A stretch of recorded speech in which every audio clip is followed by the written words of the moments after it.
o que nós temos na política da pré-história? Nós temos um desenvolvimento da população em função das condições de vida, e esse desenvolvimento faz com que a população comece a exigir, por exemplo, a capacidade de falar, mais tarde de escrever e registrar.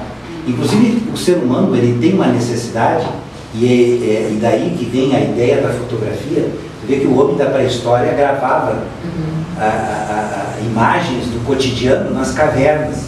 Vejam que o nosso desejo de gravar a nossa existência de alguma forma é muito antes de haver tecnologia. Né? Não é a tecnologia que proporciona a fotografia. Eu faço uma fotografia, entre aspas, do meu cotidiano nas rochas. Né?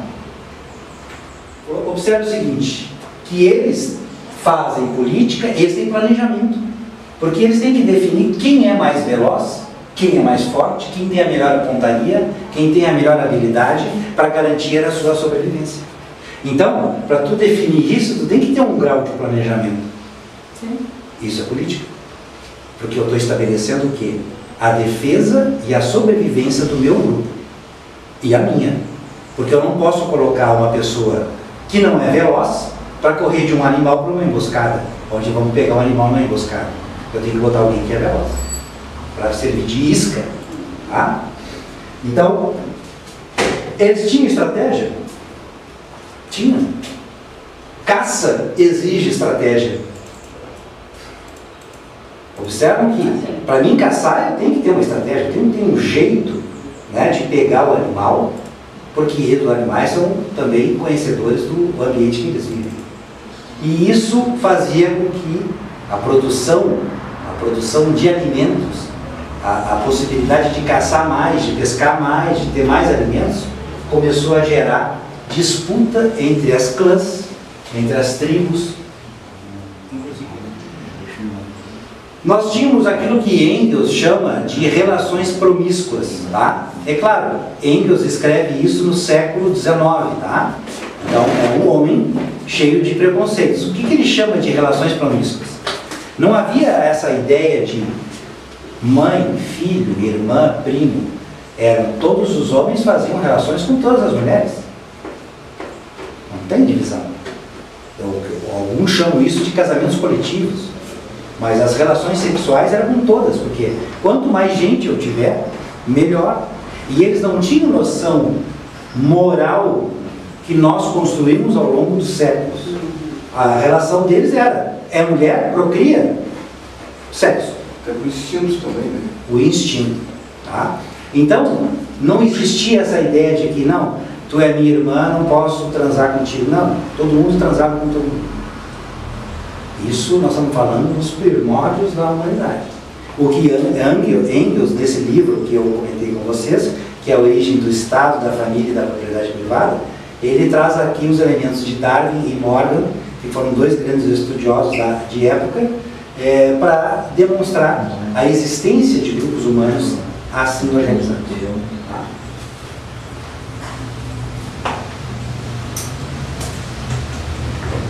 Os casamentos, como eu já falei com vocês, né, eram casamentos coletivos, e como é que eu vou dizer, não existia a ideia de construir uma descendência.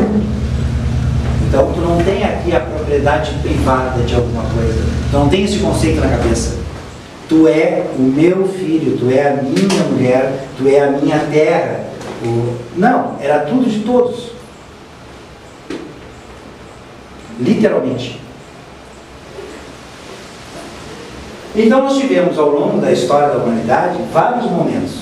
A poliandria, nós tivemos momentos onde uma mulher podia ter tantos homens quanto ela quisesse. Porque ela era a pessoa mais importante. Ela era a fonte da reprodução. Ela era a fonte da vida. Porque mais pessoas representavam a vida. Então nós tivemos a poliandria. Nós tivemos mais adiante a poligamia, que é um homem com quantas mulheres ele pudesse. Tem um fato muito curioso, quando eu visitei uma cidade chamada Ouagadougou, em Burkina Faso, que é perto do deserto Saara, Eu fui conversar com uma pessoa que estava fazendo churrasquinho, e aí na conversa ele me perguntou se eu era casado. Eu disse sim. Ele perguntou quantas mulheres eu tinha, e eu disse uma. E aí ele me perguntou, mas por que só uma? Eu não sabia responder porque eu só tinha uma, né? Agora eu perguntei, aí eu queria ver a resposta dele, quantas mulheres ele tinha. Ele disse 5. Aí eu disse, mas por que tu tem 5 mulheres? Ah, porque é muito melhor. A água fica a 1 quilômetro de distância de casa, então cada dia vai uma buscar água para casa. Vejam que a noção dele de ter a mulher era uma noção econômica, de bem-estar familiar. Ele tinha uma explicação, eu é que não tinha. Então vocês vejam que assim, ó, a construção cultural, ela vai determinar o tipo de relação política que eu estabeleço com as pessoas. E não havia. E aqui começa a se criar um problema, porque eu começo a ter muita quantidade de comida que antes eu não tinha. Eu tenho uma sociedade mais complexa, e quando eu desapareço, para quem fica isso? Então, a partir desse momento, na pré-história, vai se começar a haver uma tendência de ter descendência. Tá, mas isso aqui eu plantei. Quando eu morrer, fica para quem? Então aí começa a se desenvolver a noção de propriedade. Nem sempre a propriedade foi uma característica natural do ser humano. Ela vai ser desenvolvida a partir do momento em que ele começa a acumular coisas. Alimento, objetos, pessoas. Então ele deseja que aquilo parta para os seus descendentes. E aí ele vai começar a construir uma relação familiar. Seja ela poliandria, seja poligamia, né? Não importa. Ele vai querer que repasse aquilo que ele construiu junto com os outros. Tá? Então vejam que aqui começa a se desenvolver um outro tipo de política, uma política de relações entre pessoas, grupos, e mais adiante nós vamos ver a questão da guerra. Com isso, nós terminamos o módulo 1.